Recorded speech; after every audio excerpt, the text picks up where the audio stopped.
time for better health now. May is National Hearing Month. With us now to make sure we're staying healthy when it comes to our ears is Dr. Jennifer Sowards from Florence Hearing Health Care.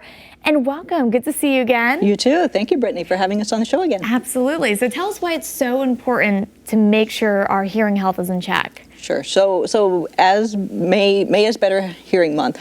So we feel it's very important for patients to try to prevent hearing loss because it's so much easier to prevent it than it is to treat it after the fact. Sure. So with May coming up and hopefully some lawnmowers and spring cleaning, we recommend. Crossed, yes, right. Let's hope. So we want people to wear hearing protection when they're operating anything that's gasoline powered, could be damaging to their ears.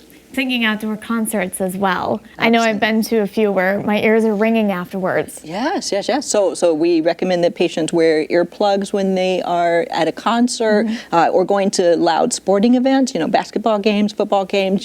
We've seen at the end of Super Bowls, babies wearing earphones and ear muffs to protect their hearing. So those levels at those stadiums and those concerts can damage your hearing. Or if you have a loud family, perhaps you gotta have the kids put those hearing aids on. Absolutely. So tell us, what age should you start worrying about your hearing health, or is it always? Sure. I think it's always. So we're seeing younger and younger patients show up with hearing loss due to noise, partly because of the loud concerts, people listening to earbuds and personal music headphones at levels that are too high. So you mentioned, having your family around, and it's good to monitor your kids or your teenagers' use of the level on their music players. So at any age that someone starts noticing hearing loss, we recommend that they have the test.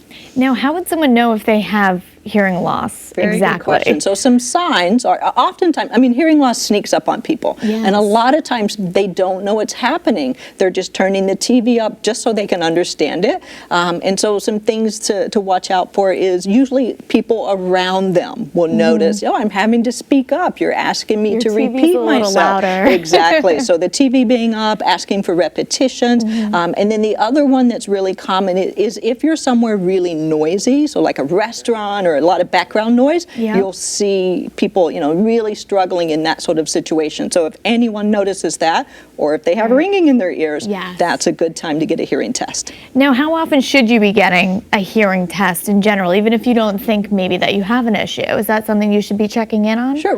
So the Academy of Audiology recommends that patients who are 50 years or older should have a baseline hearing test. So that way you know where you are, and then we can continue to monitor with subsequent testing. Oh, that makes perfect sense. Yeah.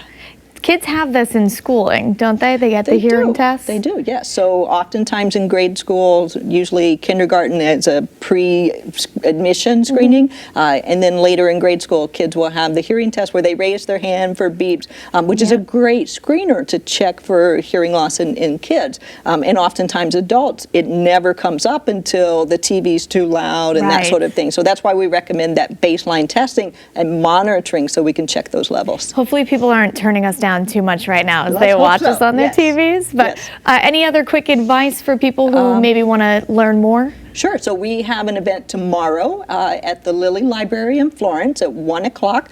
So we're going to be doing a presentation. You can ask an audiologist. So I'll be there fielding any questions that might come up. And then we also have a Facebook Live event on May 20th at 1:45. So people can tune in for that info. All right, Doctor. Good to see you. Thank you so much. Thank you, Brittany. Good info.